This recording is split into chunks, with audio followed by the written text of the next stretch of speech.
এই ড্রেসিং রুমটা ট্রেডমার্ক। এই ড্রেসিং রুম কখনো হাসে কখনো কাঁদে, এবং এবার বাংলাদেশের ড্রেসিং রুম ভিন্ন রকম এক ইতিহাসের অপেক্ষায়, ইতিহাস জন্ম দেওয়ার অপেক্ষায়।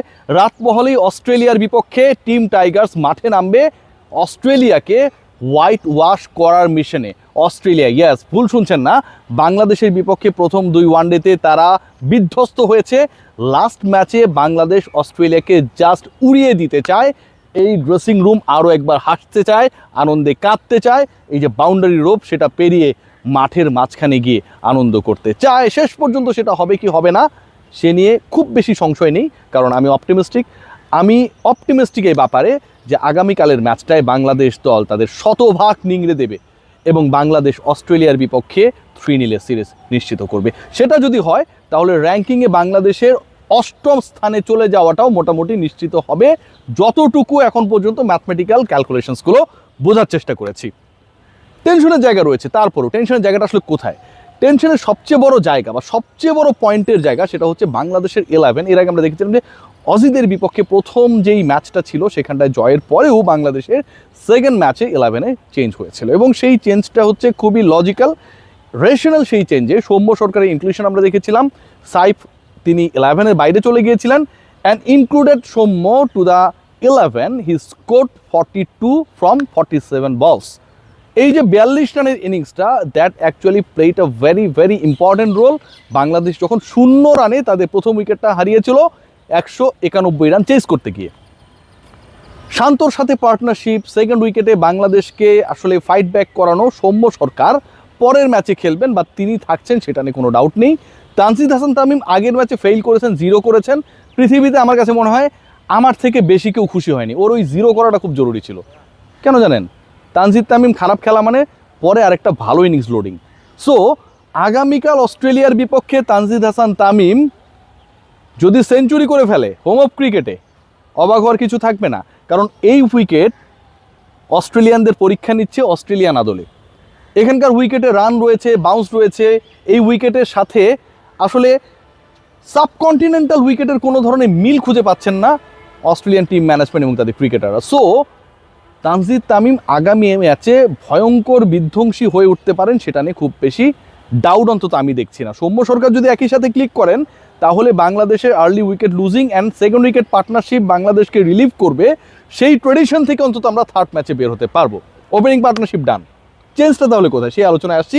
ওপেনিং পার্টনারশিপে গত ম্যাচে সাইব এবং সৌম্য ছিলেন, এই ম্যাচেও তাদেরকে দেখা যাবে। আমি একটু বোলিং ডিপার্টমেন্ট হয়ে ফিরে আসি, তারপরে আবার ব্যাটিংয়ে আসছি। বোলিং ডিপার্টমেন্টে, পেস বোলিং ডিপার্টমেন্টে আই ডোন্ট থিঙ্ক সো যে এখানটা আসলে কোনো ধরনের চেঞ্জেস আসবে। নাহিদ রানা ডেফিনেটলি আগের ম্যাচে কিছুটা খরচে ছিলেন, এটা খুবই ভালো একটা সাইন, এবং যেই ম্যাচে আসলে বাংলাদেশের তাকে প্রয়োজন পড়ে নাই সেই ম্যাচটায় তিনি কিছুটা হলেও এক্সপেন্সিভ ছিলেন। সো বাংলাদেশের নাহিদ রানাকে আগামী ম্যাচে প্রয়োজন পড়বে সবাইকে, এবং সেই প্রয়োজনের কারণটা একটাই, ওই যে ড্রেসিং রুম দেখাচ্ছিলাম একটু আগে, এই ড্রেসিং রুম আরও একবার হাসাতে চায়, এই ড্রেসিং রুম আরও একবার আনন্দে কাঁদতে চায়, এবং সে লক্ষ্যে আসলে বাংলাদেশ দলের প্রত্যেকটা ক্রিকেটারকে আগামীকাল পারফর্ম করতে হবে। নাহিদ রানা আমার কাছে মনে হয় লাস্ট ম্যাচে ভালো না করার জন্য তাতিয়ে রয়েছেন অস্ট্রেলিয়ার একটা ভালো পরীক্ষা নেওয়ার জন্য। মুস্তাফিজুর রহমান গত ম্যাচে যা করেছেন, যেভাবে করেছেন, জাস্ট ভুগিয়েছেন।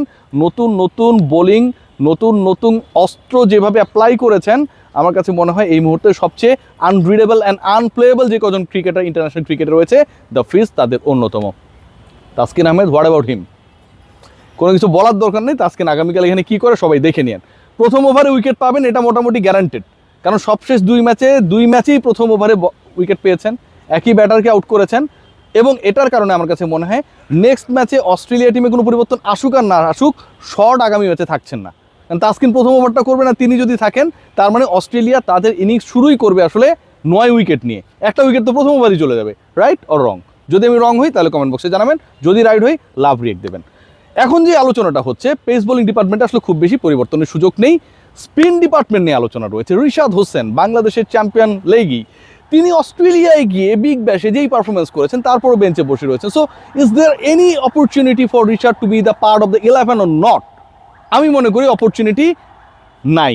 কেন বলছি? কারণ লাস্ট ম্যাচে তানভীরের পারফরমেন্স খুব ভালো ছিল।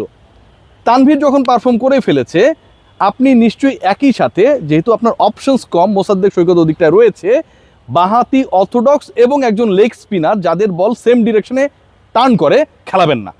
সেটা আপনি খেলাবেন না। এবং এখানকার উইকেটে ক্যারেক্টার, যেটা আমরা যতটুকু বুঝতেছি, এখানে উইকেটে ক্যারেক্টার তো আসলে স্পোর্টিং।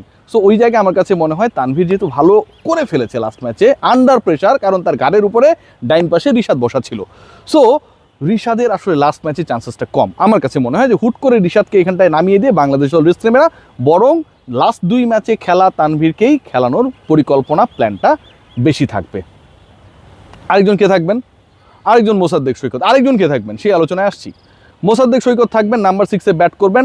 টপ 5-এর ব্যাটার কারা সেই আলোচনায় আমি দুজন সম্পর্কে আলোচনা করেছি, opening pair Saif and Soumya. Number 3-তে Najmul Hossain Shanto, definitely he is playing tremendous under pressure. বাংলাদেশের উইকেট দ্রুত চলে যায় অ্যান্ড সেখান থেকে বিল্ড আপের যে দায়িত্বটা, সেই বিল্ডার, আমাদের বাংলাদেশের বিশ্বাস বিল্ডারের সেই ভূমিকাটা পালন করেন নাজমুল হোসেন শান্ত। বিশ্বাসটা সবার রয়েছে, নাজমুল হোসেন শান্ত বিশ্বাস বিল্ডারের স্থপতি।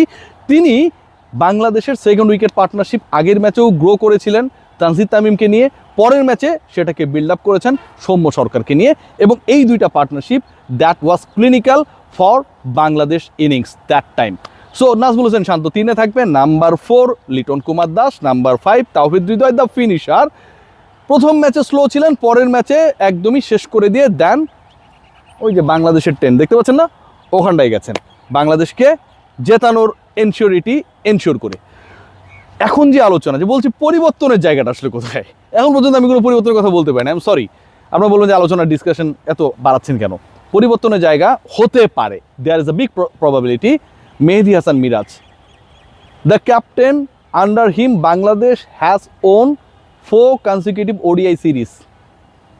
লাস্ট ম্যাচে ছক্কা মেরে দলকে জেতানো, মাথায় বাড়ি খেয়ে লুটিয়ে পড়া, 2 দফা বমি করার পরেও উঠে দাঁড়ানো, মেডিকেল টিমের উদাসীনতাকে তিনিও উদাসী মনে করে 22 গজে ফিরে গেলেন, খেললেন, ফিনিশ করলেন, ছক্কা মেরে বাংলাদেশকে জেতালেন, এবং তার উইনিং শটই অস্ট্রেলিয়াকে প্রথমবারের মতো বাংলা সিরিজ হারালো।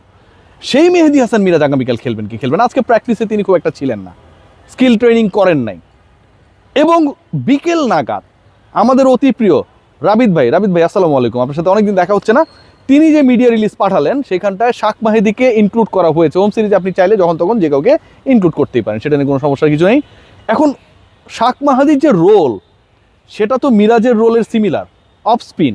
তার মানে কি মিরাজ আগামী ম্যাচে খেলছেন না?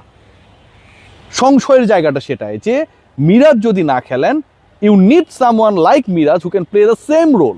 শাক মাহাদির সেই ইনক্লুশনটা অনেক বেশি উস্কে দিচ্ছে যে মিরাজ হসপিটাল থেকে বাসায় ফিরলেও he is not properly fit to play the next match. আর সেটা যদি হয়, আমার কাছে মনে হয় এটা খুবই দুঃখজনক হবে।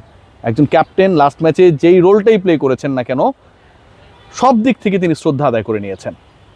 ক্যাপ্টেন্সি নিয়ে অনেক আলোচনা হতে পারে, ভুলভাল হতে পারে, ভাই ডিসিশন যদি কাজে না লাগে এটা নিয়ে আমরা সমালোচনা করবি, but end of the day Miraz actually তার যে ব্রেভারি সেটাকে প্রমাণ করেছিলেন। আবার ফিরে গিয়ে জীবনকে বাজি রেখে দলকে জেতানোর চেষ্টা করেছেন। I wish his quick recovery. কালকের ম্যাচে মিরাজ নাকি শাক মেহেদী, দ্যাট ইজ দ্য কোয়েশ্চেন। সেটা আমরা জানতে পারবো ডেফিনেটলি 100% সকাল 10:30টায় টসের সময়। সবাই ভালো থাকবেন।